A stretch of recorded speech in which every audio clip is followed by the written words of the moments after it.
கிருபை நிறைந்த நல்ல ஆண்டவரே, இந்த அருமையான இந்த நேரத்துக்காக ஸ்தோத்திரம். உங்கள் நாமத்தை உயர்த்துகிற எந்த இடத்திலும் நீர் வந்து எங்களை ஆசீர்வதிக்கிற தேவனாய் இருக்கிறீரப்பா. தடைகளை உடைக்கிறவராக, சத்துருவின் வல்லமைகளை நிர்மூலமாக்குகிறவராக, எல்லா தீங்கிலும் இருந்து எங்களை விடுதலை ஆக்குகிறவராக நீர் எங்களோடு கூட இருக்கிறீரே, உமக்கு நன்றி சொல்லுகிறோம். இந்த நேரத்தில் எங்களை ஒரு விஷயம் உம்முடைய சமூகத்தில் தாழ்த்தி அர்ப்பணிக்கிறோம். எங்களை நீர் பொறுப்பெடுத்து கொள்ளும். வந்த ஒவ்வொருவர் மேலும் உம்முடைய கிருபை தங்கி இருக்கட்டும். உம்முடைய தெய்வீக பிரசன்னம் எங்களை மூடிக்கொள்ளட்டும். உம்முடைய நன்மையினால் உம்முடைய கிருபையினால் எங்கள் ஒவ்வொருவரையும் நீர் இடைகட்டும்படியாய் ஜெபிக்கிறேன் சுவாமி. இந்த நேரத்தில் உம்முடைய வார்த்தைகளை நாங்கள் தியானிக்க போகிறோம். எங்களோடு கூட நீர் பேசும். உம்முடைய அமர்ந்த மெல்லிய சத்தத்தை நாங்கள் கேட்டு உம்முடைய சித்தத்தை அறிந்து அதன்படி செயல்பட எங்களுக்கு நீர் கிருபை செய்வீராக. இயேசுவின் மூலம் ஜெபிக்கிறோம் எங்கள் நல்ல பிதாவே, ஆமேன். பரமண்டலங்களில் இருக்கிற எங்கள் பிதாவே, உம்முடைய நாமம் பரிசுத்தப்படுவதாக, உம்முடைய ராஜ்யம் வருவதாக, உம்முடைய சித்தம் பரமண்டலங்களில் செய்யப்படுவது போல பூமியிலும் செய்யப்படுவதாக.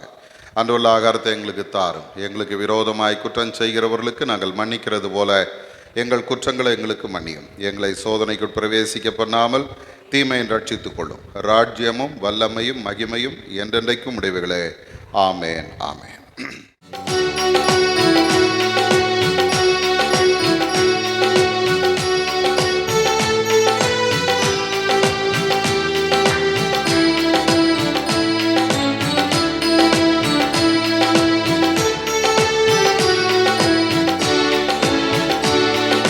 ஜெயம் கொடுக்கும் தேவனுக்கு கோடி கோடி ஸ்தோத்திரம். வாழ்வளிக்கும் இயேசு ராஜாவுக்கு வாழ்நாளெல்லாம் ஸ்தோத்திரம். ஜெயம் கொடுக்கும் தேவனுக்கு கோடி கோடி ஸ்தோத்திரம். வாழ்வளிக்கும் இயேசு ராஜாவுக்கு வாழ்நாளெல்லாம் ஸ்தோத்திரம். அல்லேலூயா அல்லேலூயா பாடுவேன், ஆனந்த தொனியால் உயர்த்துவேன். அல்லேலூயா அல்லேலூயா பாடுவேன், ஆனந்த தொனியால் உயர்த்துவேன். ஜெயம் கொடுக்கும் தேவனுக்கு கோடி கோடி ஸ்தோத்திரம். வாழ்வளிக்கும் இயேசு ராஜாவுக்கு வாழ்நாளெல்லாம் ஸ்தோத்திரம். நீதியின் கரத்தினார் தாங்கி நடத்துவார். நீதியின் கரத்தினார் தாங்கி நடத்துவார். கர்த்தரே என்பலன் எதற்குமே அஞ்சிடே. கர்த்தரே என்பலன் எதற்குமே அஞ்சிடே. ஜெயம் கொடுக்கும் தேவனுக்கு கோடி கோடி ஸ்தோத்திரம். வாழ்வளிக்கும் இயேசு ராஜாவுக்கு வாழ்நாளெல்லாம் ஸ்தோத்திரம். அருமையான நேரத்திலும் வந்திருக்கிற உங்கள் யாவரையும் ஆண்டவராகிய இயேசு கிறிஸ்துவின் இனிதான நாமத்தினாலே வாழ்த்துகிறேன், வரவேற்கிறேன். ஆண்டவர் தாமே இந்த நாளுக்கும் இந்த நேரத்திற்கும் உரிய எல்லா ஆசீர்வாதங்களினாலும் உங்களை நிறைத்து வழி நடத்துவாராக. சற்று நேரம் நாம் சிந்திக்கும்படியாக தெரிந்து கொண்ட வேத வசனம் எபேசியருக்கு பவுல் எழுதின நிருபம் 4ஆம் அதிகாரம் 20வது வசனத்தை யாராகிலும் ஒருத்தர் வாசிங்க. எபேசியர் 4:20. நீங்களோ இவ்விதமாய் கிறிஸ்துவை கற்றுக்கொள்ளவில்லை. நீங்களோ இவ்விதமாய் கிறிஸ்துவை கற்றுக்கொள்ளவில்லை. பிரியமானவர்களே, கற்றுக்கொள்ளுதல் என்பது எல்லாருக்கும் பொதுவானது. பிள்ளைகள் பிறந்த நாளிலிருந்து கற்றுக்கொள்ள ஆரம்பிக்கிறார்கள். எப்படி நடக்க வேண்டும் கற்றுக்கொள்ளுகிறார், எப்படி பேச வேண்டும் கற்றுக்கொள்ளுகிறார், எப்படி வாழ வேண்டும் கற்றுக்கொள்ளுகிறார்கள். ஒவ்வொரு காரியத்தையும் ஒரு இடத்திலிருந்து கற்றுக்கொள்ளுகிறார். முதல் ஆசிரியர்கள் யார் என்று நாம் பார்ப்போமானால் வீட்டில் இருக்கிற பெற்றோர்கள் தான் முதல் ஆசிரியர்கள். அதன் பிறகு அவர்கள் வெளியே போகிறார்கள். அவர்களுக்கு பல ஆசிரியர்கள் பல விதங்களில் பல காரியங்களை கற்றுக் கொடுக்கிறார். சரியா? அப்போது இதில் சரியானபடி கற்றுக் கொடுக்கிறவர்கள் தேவை. சரியானபடி கற்றுக் கொடுக்காவிட்டால் அது பலனற்ற ஒரு நிலையிலே கொண்டு போய் நிறுத்தும். ஒரு முறை ஒரு கார் டிரைவிங் கற்றுக்கொள்வதற்காக விரும்பினேன். அப்போ என்னுடைய அக்கா மகன் ஒருத்தன் ஒரு பழைய கார் ஒன்று வச்சுருந்தான். அவன் சொன்னான், மாமா நீ கவலைப்படாத, நான் உனக்கு கார் ஓட்ட கற்றுத்தரேன் அப்படின்னு சொல்லி அந்த பழைய காரை எனக்கு கொடுத்து இரவு 10 மணிக்கு மேலே அரும்பாக்கத்தில் அந்த சந்து பொந்திலெல்லாம் ஓட்ட வைப்பான். அதில் அவன் பார்த்திங்கன்னா ஃபஸ்ட்டு கியர் போடணும், செகண்டு கியர் போடணும், அதுக்கு மேலே நீங்கள் கியர் போடக்கூடாது, வண்டியை வேகமாக ஓட்டக்கூடாது, ஸ்டியரிங் கண்ட்ரோல் வரணும் அப்படின்னு நிறைய காரியங்கள்லாம் சொல்லி கொடுத்து ஓட்ட கற்றுக் கொடுத்தான். ஆனால் ஒரு நெருக்கடியான நேரம் வந்த பொழுது வண்டி போய் என்ன ஆச்சுன்னா ஆஃப் ஆயிடுச்சு. திரும்ப வண்டியை ஆன் பண்ணி வண்டியை எடுக்கலான்னா திரும்ப ஆஃப் ஆகுது. காரணம் என்னென்னா ஒரு பதற்றம். இப்போ யோசித்தேன், இவங்கிட்ட நம்ம கற்றுட்டா என்ன ஆகும், எங்கேயாவது போய் ஒரு அவசரத்தில் மாட்டிக்கிட்டா அவ்வளோதான் போல் இருக்குது. அன்னைக்கு பார்த்து ஒரு 4-5 வண்டி எதிரில் வந்து நின்றுட்டான். இஷ்டத்துக்கு திட்டுறாங்க வழியில் வண்டியை நிறுத்துறதுனால. அப்புறம் டிரைவிங்க்கு போனேன், டிரைவிங் கிளாஸுக்கு போனேன். அங்கே போனால் ஒரு மிலிட்ரி ஆஃபீஸர் ஒருத்தர், ரிட்டையர்டு மிலிட்ரி, அவர் கற்றுக் கொடுக்குறார். கற்றுக் கொடுக்கும்போது இந்த வண்டி ஓட்டி பழகினதுனால ஓரளவுக்கு கொஞ்சம் கண்ட்ரோலாக வண்டி ஓட்டுறோம். அந்த தைரியத்தில் ஒரு டேர்னிங்கில் கொஞ்சம் வேகமாக திருப்பிட்டேன். அந்த ஆள் சிரிச்சுக்கிட்டேன், அப்படியே நேராக போய் எதிரில் வரவனை மோது அப்படின்ட்டு அவர் சொல்லிட்டு சொல்கிறாரு, இப்படி அவனுக்கு கற்றுக் கொடுத்தேன். திரும்பும்போது பிரேக் அடித்து வண்டியை ஸ்லோ பண்ணி திருப்பணும். அப்போது அங்கே ஏதோ ஒரு குறை இருக்குது கற்றுக்கொண்டதில். அந்த குறையை அவர்கள் சுட்டி காண்பிக்கும் போது என்ன சொல்கிறாங்கன்னா, இப்படி நான் உனக்கு கற்றுத்தரலை. அதே போல் படிப்பு என்று வந்தாலும் அங்கேயும் அந்த ஆசிரியர்கள் சொல்லுவாங்க, இப்படியா நான் உனக்கு கற்றுக் கொடுத்தேன் அப்படின்னு கேட்பாங்க. இப்போ கிறிஸ்தவ வாழ்க்கைக்கு வந்துட்டீங்கன்னா பவுல் அப்போஸ்தலன் சொல்கிறாரு, நாம் கற்றுக்கொண்டிருக்கிறோம். எதிலிருந்து கற்றுக்கொண்டிருக்கிறோம் என்பது தான் இங்கே கேள்வி. பவுல் அப்போஸ்தலன் நம்மை பார்த்து சொல்றார், நீங்களோ இவ்விதமாய் கிறிஸ்துவை கற்றுக்கொள்ளவில்லை. அப்போ நான் கிறிஸ்துவை கற்றுக்கொள்ள வேண்டும், நான் கிறிஸ்துவினுடைய வாழ்க்கையை கற்றுக்கொள்ள வேண்டும். கிறிஸ்து எப்படி வாழ்ந்தார், கிறிஸ்து எப்படி பேசினார், கிறிஸ்து எப்படி நடந்தார், அவரை பார்த்து நான் கற்றுக்கொள்ள வேணும். ஆனால் இப்போ இருக்கிற இந்த கால சூழ்நிலைகள், நம்முடைய பழைய வாழ்க்கை, இதெல்லாவற்றையும் பார்க்கும்போது இது அல்ல கிறிஸ்துவை கற்றுக்கொண்ட வாழ்க்கை அப்படின்னு அவர் சொல்றார். அப்போ பழைய வாழ்க்கை எப்படிப்பட்டது அதை நாம் பார்க்கும்போது அதில் நாம் இந்த 17வது வசனத்திலிருந்து பார்க்கலாம். ஆதலால் கர்த்தருக்குள் நான் உங்களுக்கு சாட்சியாய் சொல்லி எச்சரிக்கிறது என்னவெனில், மற்ற புறஜாதிகள் தங்கள் வீணான சிந்தையிலே நடக்கிறது போல நீங்கள் இனி நடவாமல் இருங்கள் என்று சொல்லுகிறார். அப்ப கிறிஸ்தவ வாழ்க்கை நாம் இந்த உலக மனிதர்களை பார்த்து கற்றுக்கொண்டு வாழுகிற அந்த வாழ்க்கையா இருக்குமானால் அது எப்படிப்பட்ட வாழ்க்கையா இருக்குமா, வீணான சிந்தனைகளிலே நடக்கிறது போல என்று சொல்லுகிறது. அப்போ வீணான சிந்தனை, ஒரு பிரயோஜனம் உள்ள சிந்தனை, 2 இருக்குது. வீணான சிந்தனை எங்க இருக்கிறது அப்படின்னா உலகத்தில் இருக்கிறது. வீணான சிந்தனை என்று நாம் பார்க்கும்போது உலக பிரகாரமான சிந்தனைகள் நமக்குள்ளே வருகிறது. ஆவிக்குரிய சிந்தனை வேற, உலக பிரகாரமான சிந்தனை வேற. ஆவிக்குரிய சிந்தனை கர்த்தரை குறித்து இருக்கும், உலக பிரகாரமான சிந்தனை உலகத்தை குறித்து இருக்கும். ரோமரின் புஸ்தகம் 8ஆம் அதிகாரத்திலே நாம் பார்க்கும்போது அப்போஸ்தலனாகிய பவுல் சொல்றாரு, உலகத்தின் ஞானம் என்று ஒன்று இருக்கிறது, ஆவியானவருடைய ஞானம் என்று ஒன்று இருக்கிறது. அப்போ ஞானத்திலையும் அந்த வழி நடத்துதலையும் சிந்தையிலையும் 2 காரியம் இருக்குது. ஆவியின் சிந்தை, மாம்சத்தின் சிந்தை. ஆவியின் சிந்தை ஜீவனாய் இருக்கிறது, மாம்சத்தின் சிந்தை மரணமாயிருக்கிறது. இன்றைக்கு அநேக நேரங்களிலே பவுல் சொல்லுகிறது போல, நாம் இந்த உலகத்தின் மனிதர்கள் செய்தது போல உலகத்தின் சிந்தையிலே, வீணான சிந்தையிலே நடக்காமல் இருக்க வேண்டும். ரெண்டாவது சொல்லித்தர்றார். அங்க என்ன சொல்றார்? 18வது வசனத்தில் சொல்லுகிறது, அவர்கள் புத்தி அந்தகாரப்பட்டிருக்கிறது. அவர்களுடைய புத்தி அந்தகாரப்பட்டிருக்கிறது, அல்லது நம்ம பாஷையில சொல்ல போனா இருள் அடைந்து இருக்கிறது. அவங்களுக்கு வெளிச்சம் இல்லை. அவருடைய புத்தி எப்படிப்பட்டதா இருக்குதுன்னா, வெளிச்சம் இல்லாத மங்கி போன புத்தியா இருக்குது. அப்போ அவங்க வெளிச்சத்தை தேடல, அவங்க இருளை தேடிக்கொண்டிருக்கிறார்கள். ரோமரின் புஸ்தகம் 1ஆம் அதிகாரம் 21வது வசனத்திலே நாம் பார்க்கும்போது, அங்கே இந்த பவுல் அப்போஸ்தலன் உலக மனிதருடைய இந்த மனதை குறித்து அவர் பேசுறார். வாசிங்க பார்க்கலாம். 21வது வசனம், அவர்கள் தேவனை அறிந்தும் அவரை தேவன் என்று மகிமைப்படுத்தாமலும் ஸ்தோத்தரியாமலும் இருந்து தங்கள் சிந்தனைகளினாலே வீணரானார்கள்.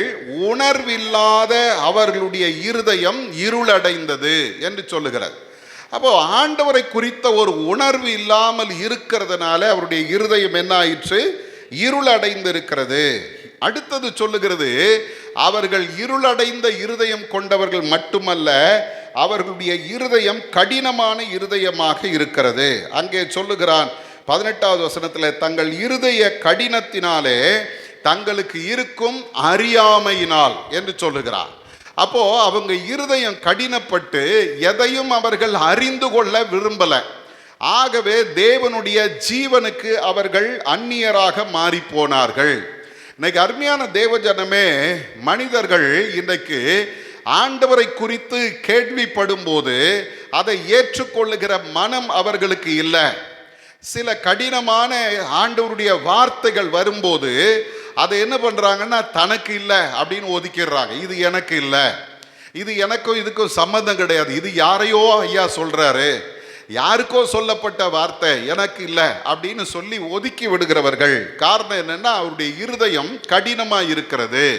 வேதம் சொல்லுகிறது, ஆண்டவர் அந்த விதைக்கிறவனுடைய ஓமையை சொல்லும் போது சொல்றாரு, கற்பாறை நிலத்திலே சில விதைகள் விழுகிறது. விழுந்த உடனே அது என்ன பண்ணுதான்? வேகமா வளருது. ஆனா அவர் சொல்றாரு, அது வேர் கொள்ள முடியாததுனால சீக்கிரமாய் கருகி போகிறது. அப்போ இந்த கடினமான இருதயம் பழைய மனுஷனுக்குள்ளே அல்லது இந்த உலக மனிதர்களுக்குள்ளே இருக்கிறது. அடுத்தது சொல்றாரு 19வது வசனத்துல, அவர்கள் உணர்வு இல்லாதவர்களாய் இருக்கிறார்கள். அவர்களிடத்துல என்ன இல்லை? உணர்வு இல்லை. சகலவித அசுத்தங்களையும் ஆவலோடு நடப்பிக்கும்படி தங்களை காம விகாரத்துக்கு ஒப்பு கொடுத்திருக்கிறார். பாவம் என்று சொல்லி அந்த உணர்வு என்ன பண்றதில்லை, வர்றதில்லை. ஒரு ஊழியக்காரர் இப்படி சொன்னாரு, ஒரு மனிதன் ரட்சிக்கப்படும் போது அவனுடைய மனசாட்சி கூர்மையா இருக்குமா. அவனுடைய மனசாட்சி எல்லாவற்றையும் அது என்ன பண்ணுமா, தப்பு செஞ்சிட்டா உடனே ஐயோ நீ தப்பு பண்ணிட்ட அப்படின்னு சொல்லும். ஏதாவது ஒரு ஆண்டவருக்கு பிரியமில்லாத காரியங்களை பேசிட்டா உடனே அது சொல்லுமா, நீ தவறா பேசிட்ட அப்படின்னு சொல்லுமா. ஆனா காலப்போக்கில் கிறிஸ்தவங்க என்ன பண்றாங்க அப்படின்னா, ஆண்டவர் ரொம்ப நல்லவர், அவர் பாவத்தை மன்னிச்சிருவாரு, அவர் கிருபை உள்ள ஆண்டவர், நான் என்ன பண்ணாலும் அவரு எனக்கு இறங்குவாரு, அப்பா என்னை மன்னிச்சிருங்கன்னு சொல்லி அவரிடத்துல போனா அவர் மன்னிச்சிருவாரு அப்படின்ற அந்த எண்ணம் அவர்களுக்குள்ள வர வர வர ஒரு காலத்துல சின்னதா ஏதாவது தப்பா பேசிட்டா உடனே ஐயோ நான் தப்பு பண்ணிட்டேனேன்னு சொன்னவன் இப்ப பெரிய பெரிய பாவங்களை செய்து விட்டோம் ஒண்ணுமே நடக்காத மாதிரி சுத்திட்டு இருப்பாங்க. காரணம் என்னன்னா, அவருடைய உணர்வு மங்கி போயிருக்கிறது. அப்போ உலக மனிதர்களிடத்திலே நாம் கற்றுக்கொண்ட காரியம் என்ன அப்படின்னா, வீணான சிந்தை உள்ளவர்கள், இருதய கடினம் உள்ளவர்கள், உணர்வில்லாதவர்கள், ஆகவே கர்த்தரை விட்டு தூரம் போனவர்கள். இதை சொல்லிட்டு பவுல் அப்போஸ்தலன் சொல்றாரு, நீங்களோ இவ்விதமாய் கிறிஸ்துவை கற்றுக்கொள்ளவில்லை. அப்படின்னா என்ன அர்த்தம்? உணர்வில்லாதவர்களாக, இருதய கடினம் உள்ளவர்களாக, அதை வீணான சிந்தனை கொண்டவர்களாக வாழ்வதற்கு நீங்கள் இயேசுவினிடத்தில் கற்றுக்கொள்ளவில்லை. அல்லேலூயா. அப்ப ஆண்டவராகிய இயேசு கிறிஸ்து எனக்கு வேற எதையோ கற்றுக் கொடுக்கிறார். அதை இன்றைக்கு நாம் கற்றுக்கொள்ள போகிறோம். அருமையானவர்களே, அடுத்து நாம் பார்க்கிற ஒரு காரியம் என்ன தெரியுங்களா? 21வது வசனத்திலிருந்து கிறிஸ்துவினிடத்திலே நாம் கற்றுக்கொள்ளுகிற காரியத்தை பவுல் சொல்லித்தரார். அதில் முதல்ல சொல்றார், இயேசுவினிடத்தில் உள்ள சத்தியத்தின்படியே நீங்கள் அவரிடத்தில் கேட்டு அறிந்து அவரால் போதிக்கப்பட்டீர்கள். அப்ப இந்த இடத்துல ஆண்டவருடைய வேதம் சொல்லுகிறது, பவுல் சொல்றாரு, இயேசுவினிடத்துல என்ன இருந்ததா? சத்தியம் இருந்தது. அல்லேலூயா.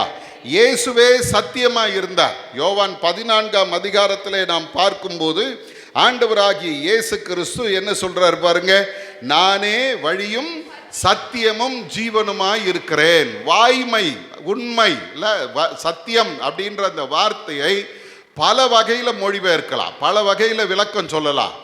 உண்மை அப்படின்னு ஒன்று இருக்குது.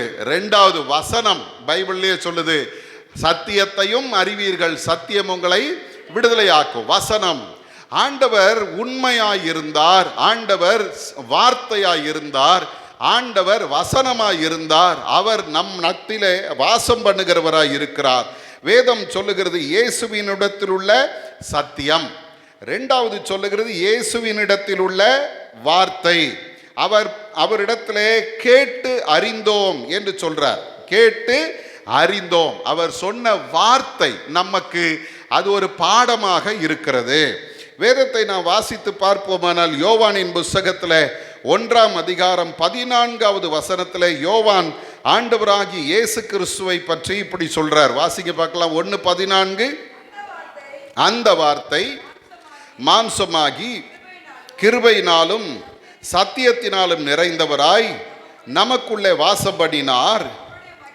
அவருடைய மகிமையை கண்டோம்.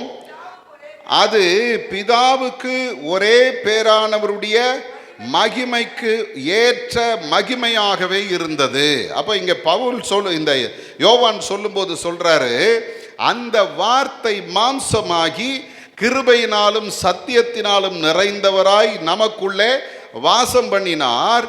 அவருடைய மகிமை எப்படிப்பட்ட மகிமையா இருந்தா? பிதாவுக்கு ஏற்ற மகிமையா இருந்தது. இயேசுவை பார்க்கும்போது பிதாவை பார்க்கலாம். இயேசுனுடைய மகிமை என்ன? பிதாவினிடத்தில் இருந்த மகிமை. அப்ப அவர் சத்தியமாயிருந்தார். அவருடைய சத்தியம் வசனம் நமக்கு நன்மை தருகிறது. ஆகவே வேதம் நமக்கு சொல்லுகிறது ஆண்டவர் சத்தியமாயிருக்கிறவர். இரண்டாவது நாம் பார்த்தோம் வார்த்தையாயிருக்கிறவர். யோவானின் புஸ்தகம் 8ஆம் அதிகாரத்திலே 32வது வசனத்திலே நாம் பார்க்கும்போது அங்கே வேதம் சொல்லுகிறது, சத்தியத்தையும் அறிவீர்கள், சத்தியம் உங்களை விடுதலையாக்கும். இன்னொரு இடத்துல சொல்றாரு, குமாரன் உங்களை விடுதலையாக்கினால் மெய்யாகவே விடுதலையாவீர்கள். அப்ப விடுதலை என்பது எங்க இருக்குது அப்படின்னா ஆண்டவருடைய வார்த்தையில் இருக்கிறது. வார்த்தை யார்? இயேசு. இயேசு என்னை விடுதலையாக்குகிறவராக வருகிறார். மூன்றாவது பவுலப்போசன் சொல்றான், அவருடைய போதனை, அவராலே நாம் போதிக்கப்பட்டிருக்கிறோம். இன்னைக்கு அருமையான தேவஜனமே, ஆண்டவருடைய உபதேசத்திலே நாம் நிலைத்து நிற்கிறவர்கள். யோவானின் புஸ்தகம் 17ஆம் அதிகாரம் 17வது வசனத்திலே நாம் பார்க்கிறோம், உம்முடைய சத்தியத்தினாலே அவர்களை பரிசுத்தமாக்கும், உம்முடைய வசனமே சத்தியமாயிருக்கிறது. போதித்து பரிசுத்தப்படுத்தி நம்மை நடத்துகிற ஒரு கர்த்தர். அருமையானவர்களே, இந்த இயேசுவை நாம் எப்படி பார்க்கிறோம் தெரியுமா? சத்தியமுள்ளவராக, அவர் நமக்கு போதிக்கிறவராக, அவர் நம்மோடு பேசுகிறவராக, நம்மோடு கூட இருக்கிறார். ஆகவே பவுல் சொல்லும்போது சொல்றான், அந்தப்படி அப்படின்னு என்ன அர்த்தம்? அவர் எப்படி இருக்கிறாரோ அதே போல நாமும் இருக்க வேண்டும். எப்படி இருக்கணும்? முதல்ல சொல்லித்தராரு, முந்தின நடக்கைக்குரிய மோசம் போக்கும் இச்சைகளாலே கெட்டு போகிற பழைய மனுஷனை நீங்கள் கலைந்து போட வேண்டும். அப்போ நம்ம எல்லாருக்குள்ளேயும் ஒரு பழைய மனுஷன் இருக்கிறான். அல்லேலூயா. எல்லாருக்குள்ள யார் இருக்குது? பழைய மனுஷன் இருக்கிறான். அவன் யார் தெரியுமா? பயங்கர கோபக்காரன். அவன் யார் தெரியுமா? பாவத்தை கொஞ்சம் கூட பட்சபாதம் இல்லாமல் செய்கிறவன். அவன் யார் தெரியுமா? அவன் மற்றவங்களுக்கு தீங்கு செய்கிறவன். அவன் எல்லாத்தையும் விரும்புவான். இல்லை, உலகத்தின் மேல நாட்டம் கொண்ட மனுஷன். வேதத்தை நீங்க வாசி பாருங்க. அந்த இச்சை என்று சொல்லுகிறாரே, அந்த மோசம் போக்கும் இச்சைகள் என்று சொல்லும்போது வேதம் நமக்கு சொல்லி தருகிறது. ஆதியாகமம் 3ஆம் அதிகாரத்தில் ஆரம்பிக்குது அந்த இச்சை. அங்கே ஏவாளை குறித்து பார்க்கிறோம். 3ஆம் அதிகாரம் 6வது வசனத்தில் நாம் பார்க்கும்போது ஏவாளை குறித்து வேதம் சொல்லுது. பிசாசு சொல்றான், நீங்க அந்த பழத்தை புசிக்கும் போது நீங்கள் சாகவே சாவதில்லை, உங்கள் கண்கள் திறக்கப்படும், நீங்கள் தேவர்களை போல மாறுவீர்கள் என்று சொல்லும்போது, இப்போ இந்த அம்மா அந்த பழத்தை பார்க்குறாங்க. பார்க்கும்போது முதல்ல பாவத்தினுடைய முதல் படி என்ன அப்படின்னு பார்த்தீங்கன்னா, பைபிள் சொல்லுது 6வது வசனம், அப்பொழுது ஸ்திரீயானவள் அந்த விருட்சம் புசிப்புக்கு நல்லதும் பார்வைக்கு இன்பமும் புத்தியை தெளிவிக்கிறதுக்கு இச்சிக்கப்படத்தக்க விருட்சம் என்று சொல்லுகிறது. இச்சிக்கப்படத்தக்க அல்லது விரும்பத்தக்க ஒரு விருட்சமாயிருக்கிறது. அப்போ அந்த அம்மாவுக்கு ஒரு விருப்பம் என்ன அப்படின்னா, நாங்கள் எப்படி மாறணும்? தேவர்களை போல மாற வேணும். அவர் எங்களை உருவாக்கினார், அவரை போல நாங்கள் மாறணும் அப்படின்றது கொஞ்சம் அதிகமான எதிர்பார்ப்பு. அப்போ இந்த இடத்துல நாம் பார்க்கிறோம், பிசாசுனுடைய வார்த்தை ஒரு இச்சையை ஏவாளுக்குள்ளே கொண்டு வருகிறது, ஒரு நாட்டத்தை கொண்டு வருகிறது. அதே போல தொடர்ந்து நாம் பார்ப்போமானால் யோசுவாவின் புத்தகம் 7ஆம் அதிகாரம் 21வது வசனத்தில் பொருள் ஆசை என்கிற ஒரு இச்சையை வேதம் அங்கே சொல்லுகிறது. வாசிங்க 7:21. கொள்ளையிலே நேர்த்தியான ஒரு பாபிலோனிய சால்வையையும் 200 வெள்ளி சேக்கலையும் 50 சேக்கல் நிறையான ஒரு பொன் பாலத்தையும் நான் கண்டு அவைகளை இச்சித்து எடுத்துக்கொண்டேன். ஆகான் சொல்லும்போது என்ன சொல்றாரு? நான் ஒரு பாபிலோனிய சால்வையையும் கொஞ்சம் வெள்ளி கொஞ்சம் பொன்னையும் நான் என்ன செய்தேன்? இச்சித்து எடுத்துக்கொண்டேன். அங்கே நாம் பார்க்கும்போது அவர் ரொம்ப ஒன்றும் பெருசாக எடுக்கலைங்க. அந்த நாட்களில் அங்கே இருந்த அந்த ஆசீர்வாதமான சூழ்நிலைகளில் நீங்கள் பார்த்தீங்கன்னா, ஆகான் ஒரு விலை உயர்ந்த சால்வையை எடுத்தார். அது பாபிலோனிய சால்வை, அந்த நாட்களில் விலை உயர்ந்தது. அது ஒன்று எடுத்தார். அப்புறம் தங்கத்தை பார்த்தீங்கன்னா அவங்க என்ன சொல்கிறாங்கன்னா 2.3 கிலோ தங்கம். எவ்வளோ எடுத்தாரா? சில்வர் 2.3 கிலோ சில்வர் எடுத்திருக்கிறாரு. தங்கம் பார்த்தீங்கன்னா 600 கிராம் தங்கம் எடுத்திருக்கிறார். இவ்வளவுதான். ஆனால் இந்த இச்சை என்ன செய்தது தெரியுமா? மொத்த இஸ்ரவேலர்களையும் பாதித்தது. அவங்க வெற்றி பெற முடியல. அவர்களுடைய சூழ்நிலை நீங்க பார்த்தீங்கன்னா அவர்கள் தோற்று போனார்கள் என்று வேதம் சொல்லுகிறது. ஆயி என்கிற ஒரு சின்ன பட்டணம். அந்த பட்டணத்துக்கு பேரே ஆயி அப்படின்னும் போது அதுக்கு என்ன அர்த்தம் அப்படின்னு பார்த்தீங்கன்னா, டிஸ்ட்ரக்ஷன் அப்படின்னு அர்த்தம், ரூயின்டுன்னு அர்த்தம். அப்படின்னா என்ன அர்த்தம்? அழிக்கப்பட்ட ஒரு இடம்.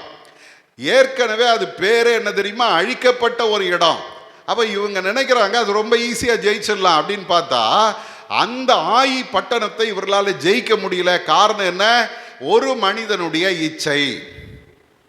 அவங்கிட்ட என்ன இருந்தது? பொருளாசை என்கிற ஒரு இச்சை. 1 தீமோத்தேயுவின் புத்தகம் 6ஆம் அதிகாரம் 10வது வசனத்தில் பண ஆசை என்கிற இச்சை வேதம் சொல்லுகிறது எல்லா தீமைக்கும் வேறாயிருக்கிறது. பண ஆசை எல்லா தீமைக்கும் வேறாயிருக்கிறது. அல்லேலூயா. இந்த நாட்களில் அதுதான் ரொம்ப மிகுந்து போயிருக்குதுங்க, பண ஆசை. ஏன் 1 கோடி 2 கோடி எல்லாம் இல்லை. ஒவ்வொருத்தரையும் பார்த்தீங்கன்னா 700 கோடி 1000 கோடி 1500 கோடி சொல்லும் போதே நமக்கு தலையை சுற்றுது. 2 லட்சம் கோடி இல்லை, லட்சமே பெருசாக இருக்குது நமக்கு. அங்கே 2 லட்சம் கோடி அப்படின்றாங்க. இதெல்லாத்தையும் சேர்த்து வச்சாலும் போதும்னு என்னைக்காவது சொல்லியிருக்கிறாங்களான்னா இல்லை. ஏன் தெரியுமா? அதுதான் மனுஷனுடைய, உலக மனிதனுடைய இச்சை. இன்னைக்கு அருமையான தேவஜனமே, கிறிஸ்தவர்களாக நீங்களும் நானும் வாழும் பொழுது நம்முடைய நாட்டத்தை கிறிஸ்துவின் மேலே வைக்கணும். இந்த நாட்டம் என்று சொல்லும்போது நான் சொல்கிற வார்த்தை என்ன தெரியுமா? இச்சை, என்னுடைய விருப்பம், என்னுடைய எண்ணங்கள், என்னுடைய எதிர்பார்ப்புகள் எல்லாவற்றையும் உலகத்தை சார்ந்து உலக பொருட்கள் மேலும், உலகத்தின் ஞானத்தின் மேலும், உலகத்தின் பணத்தின் மேலும், போஜனத்தின் மேலும் இருக்கிறது. சங்கீதக்காரன் சொல்லும்போது சொல்றார் 78ஆம் சங்கீதம் 18வது வசனத்தில், அவர்கள் இச்சித்தார்கள். என்னது? சாப்பிடணும், இறைச்சி சாப்பிடணும். இச்சை. ஒரு சிலரை பார்த்தா சாப்பாடுன்னு சொன்னால் மொத்தத்தையும் மறந்துடுவாங்க. அப்படிப்பட்ட ஒரு காலத்தில் நாம் வாழ்ந்து கொண்டு இருக்கிறோம். இச்சை, போஜனத்தின் மேலே உலகத்தின் இச்சை. 1 யோவான் 2ஆம் அதிகாரம் 16வது வசனத்தை சொல்றான், மாம்சத்தின் இச்சை, கண்களின் இச்சை, ஜீவனத்தின் பெருமை. இது இந்த உலகத்தின் இச்சை. இதெல்லாத்தையும் நம்ம போட்டு நமக்குள்ள வச்சிருந்தோம்னா அந்த அந்த அந்த வாழ்க்கைக்கு பேர் என்ன தெரியுமா? பழைய மனுஷன் அப்படின்னு அர்த்தம்.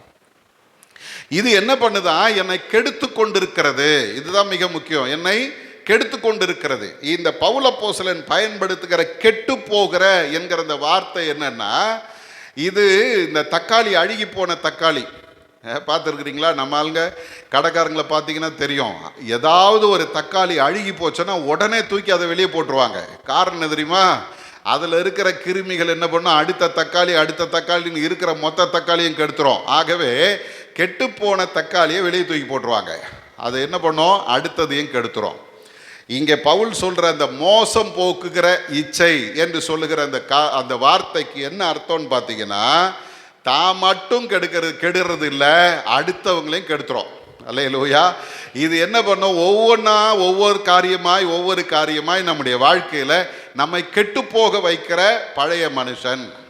அப்ப இன்னைக்கு பவுல் சொல்றாரு, அந்த மனுஷனை நீங்கள் என்ன பண்ணணும்? கலைந்து போடுங்கள்னா, இப்போ நம்ம வீட்டுக்கு போன உடனே போட்டிருக்கிற ட்ரெஸ்ஸை கழட்டி போடுறோம் பாருங்க, அந்த மாதிரி அந்த பழைய மனுஷனை இனி நீ எனக்கு இப்போதைக்கு வேணாம் அப்படின்னு தூக்கி போடுறோம். அல்லேலூயா. இயேசு நமக்கு கற்றுத்தருகிறார், அவரை போல நாம் வாழ வேண்டும். அடுத்த வார்த்தையில் சொல்லுகிறது, உங்கள் உள்ளத்தில் புதிதான ஆவி உள்ளவர்களாய். இங்கே தான் மாற்றம் வருது. அருமையானவர்களே, இந்த புதிய ஆவி என்று நாம் பார்க்கும்போது அந்த ஆவி என்ன அப்படின்னா, உலகத்தின் ஆவி என்னை இச்சைக்குள்ளே கொண்டு போகிறது, உலகத்தின் ஆவி பண ஆசையில் கொண்டு போகுது, உலகத்தின் ஆவி என்னை பொருளாசைக்கு தள்ளுகிறது, உலகத்தின் ஆவி என்னுடைய வாழ்க்கையில இந்த உலகத்தின் இச்சைகளை அல்லது உலகத்தின் காரியங்களை நாட்டம் கொள்ள வைக்கிறது. வேற எதையுமே என்னால் யோசிக்க முடியல. இப்போ வேதம் சொல்லுகிறது, அந்த ஆவியை தூக்கி போட்டுட்டு புது ஆவியை தரித்துக்கொள். எப்படி வரும் புது ஆவி? ஆண்டவர் சொல்றார் எசேக்கியேலின் புத்தகத்திலே 18ஆம் அதிகாரம் 31வது வசனத்திலே நாம் பார்க்கும்போது, அங்கே ஆண்டவர் தம்முடைய ஜனங்களுக்கு வாக்கு பண்ணுகிற ஒரு வார்த்தையை நாம் அங்கே பார்க்கிறோம். வாசிங்க 18:31. துரோகம் பண்ணின உங்கள் எல்லா துரோகங்களையும் உங்கள் மேல் இராதபடிக்கு விலக்கி உங்களுக்கு புது இருதயத்தையும் புது ஆவியையும் உண்டு பண்ணி கொள்ளுங்கள். இஸ்ரவேல் வம்சத்தாரே, நீங்கள் ஏன் சாக வேண்டும்? ஆண்டவர் அவங்களை பார்த்து கேட்கிறார், ஏன் சாக வேண்டும்? ஏன் சாக வேண்டும்?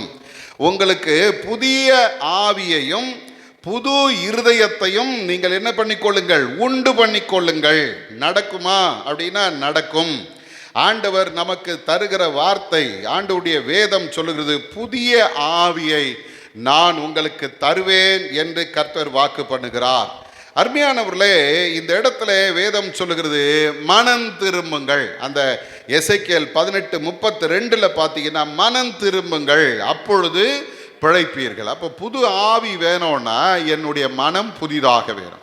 அப்போஸ்தலனாகிய பவுல் ரோமருக்கு எழுதும்போது 12ஆம் அதிகாரம் 2வது வசனத்தில் அவர் சொல்றாரு, அந்த வாசிங்க, நீங்கள் இந்த பிரபஞ்சத்திற்கு ஒத்த வேஷம் தெரியாமல் தேவனுடைய நன்மையும் பிரியமும் பரிபூர்ணமான சித்தம் இன்னதென்று பகுத்தறியத்தக்கதாக உங்கள் மனம் புதிதாகிறதுனாலே மறுரூபமாகுங்கள். அப்ப நீங்களும் நானும் மறுரூபமாகணும், புதிய ஆவியை தரித்து கொள்ளணும். அது என்ன புதிய ஆவி?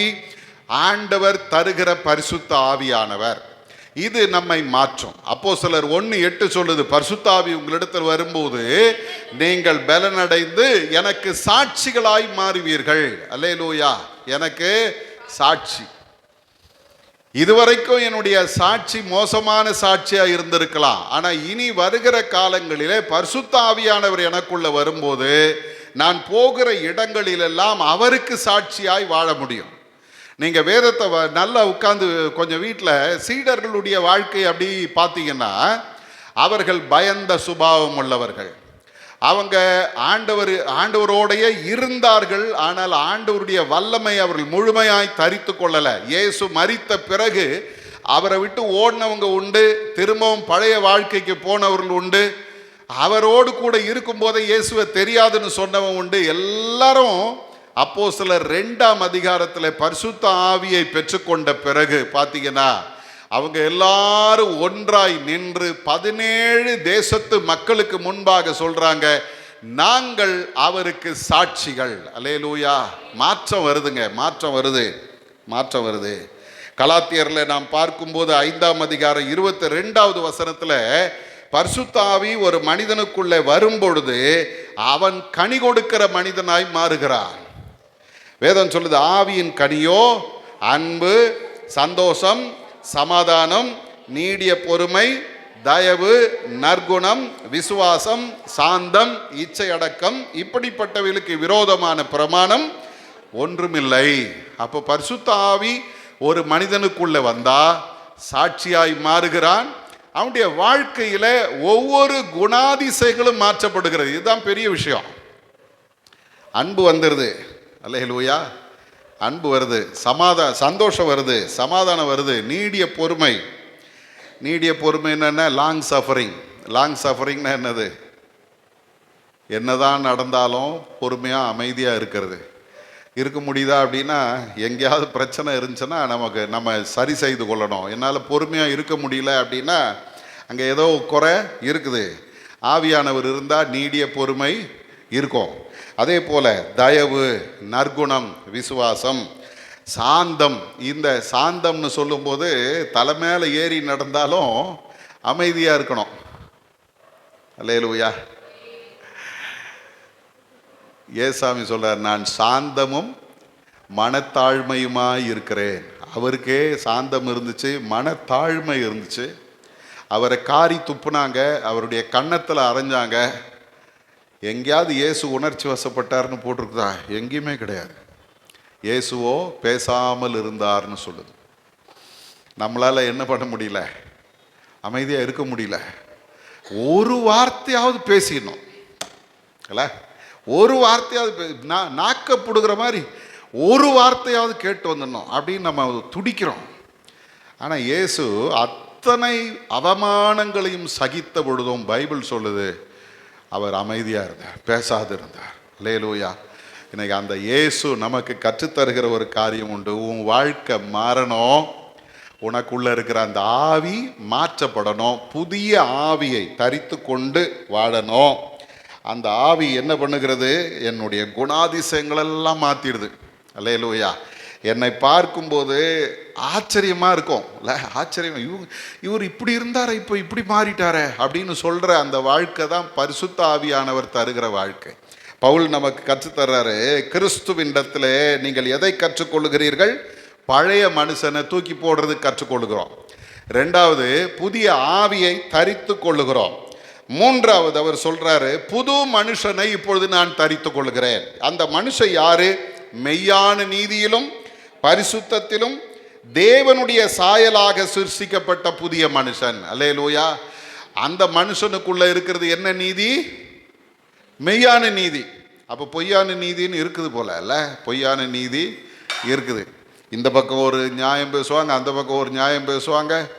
இந்த நீதி, நான் ரொம்ப நேர்மையானவன், நான் ரொம்ப நீதியானவன் இல்லை? ஒரு ஜட்ஜி நேற்றும் முந்தானத்தோ சினிமா டைரக்டர்கள் மத்தியில் பேசும்போது சொல்லியிருக்கிறாரு, எங்களுடைய தீர்ப்பையே ஜனங்க இன்னைக்கு குறை சொல்லிக்கிட்டு இருக்கிறாங்கன்ற. அவங்க என்னவோ ரொம்ப யோக்கியம் மாதிரியும், அவங்க சொல்கிற தீர்ப்புக்கு யாருமே எதிர்த்து பேசக்கூடாதுன்ற மாதிரியும் அவர் சொல்கிறார், எங்களுடைய தீர்ப்பை இப்பொழுது எல்லாரும் குறை சொல்லி கொண்டிருக்கார். கண்ணுக்கு எதிரில் தெரியுது இந்த தீர்ப்பு தப்புன்னு சொல்லி. ஆனால் அதையும் கொஞ்சம் கூட கூச்சப்படாமல் அதை ஒரு பெரிய தீர்ப்பாக எழுதுறாங்க பாருங்க. அவங்கள என்ன சொல்கிறது? அது நீதி, உலக பிரகாரமான நீதி, அது பொய்யான நீதி. வேதம் சொல்லுகிற நீதி மெய்யான நீதி. அல்லேலூயா. அது எங்கே இருக்கும் அப்படின்னா இயேசுவினிடத்தில் இருக்கும்.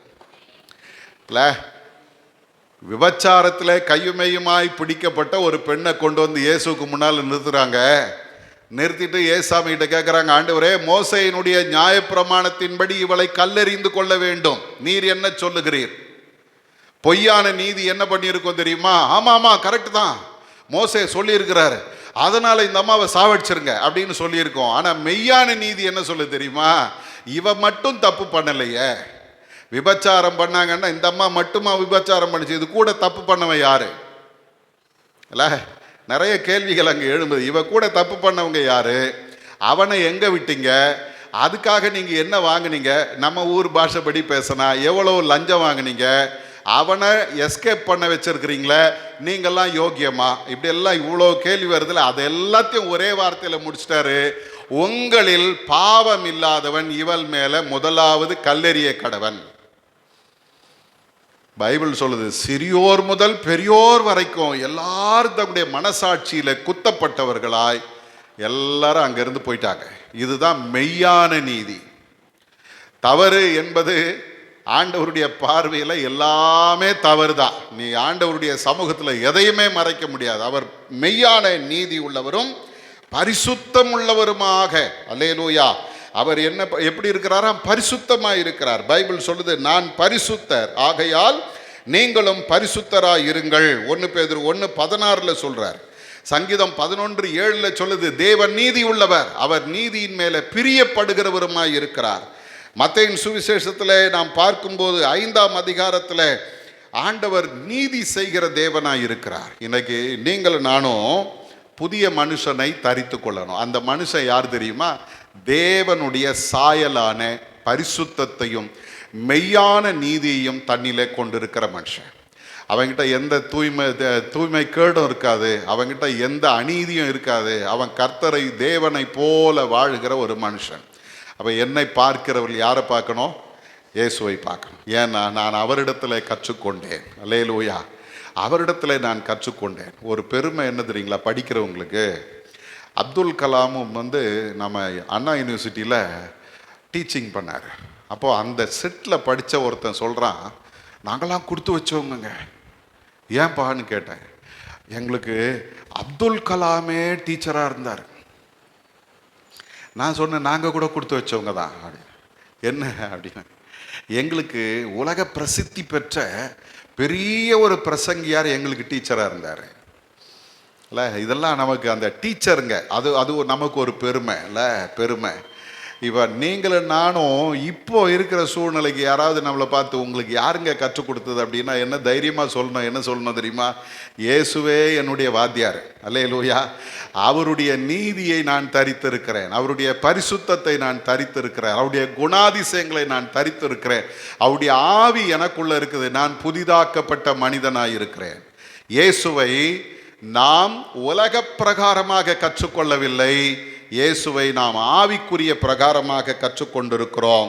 நான் இயேசுவினிடத்தில் கற்றுக்கொண்டிருக்கிறேன். என்னத்தை கற்றுக்கொண்டிருக்கிறேன், பழைய மனுஷனை தூக்கி போட்டு புதிய ஆவியை பெற்றுக்கொண்டு புது மனுஷனை தரித்து கொண்டு அவரை போல வாழ்கிறவன். கண்களை மூடி ஆண்டவருடைய சமூகத்தை நோக்கி பார்ப்போமா. ஆண்டவரே, அந்த புது வாழ்வை, புதிய மனுஷனை, புது ஆவியை நாங்கள் தரித்து கொண்டு உமக்கு சாட்சிகளாய் வாழ எங்களுக்கு உதவி செய்யும். ஒப்பு கொடுப்போமா. பரிசுத்த பிதாவே, இந்த வார்த்தைகளுக்காக ஸ்தோத்திரம். நாங்கள் இந்த உலகத்தை பார்த்து கற்றுக்கொள்ளுகிறவர்கள் அல்ல. இந்த உலகம் இச்சையினாலே நிறைந்திருக்கிறது. இந்த உலகத்தின் சிந்தை பாவமாய் இருக்கிறது. இந்த உலகத்திலே ஆண்டவரே, புத்தி அந்தகாரப்பட்டவர்களும் இருதயம் கடினப்பட்டவர்களும் உணர்வில்லாதவர்களுமாய் வாழ்ந்து கொண்டிருக்கிறாங்க. ஆனால் நாங்கள் அப்படி வாழ அழைக்கப்படலை ஆண்டவரே. நாங்கள் உம்மை போல வாழணும். பழைய மனுஷனை நாங்கள் கலைந்து போட்டு புது மனுஷனை தரித்து கொண்டு புது ஆவியை பெற்றவர்களாய் உமக்காக வாழ கிருபை செய்யும். உம்முடைய சமூகத்தில் எங்களை தாழ்த்துகிறோம், அர்ப்பணிக்கிறோம். நீர் மட்டும் எங்களிலே மகிமைப்படுவீராக. இயேசுவின் மூலம் ஜெபிக்கிறோம் எங்கள் நல்ல பிதாவே. ஆமென்.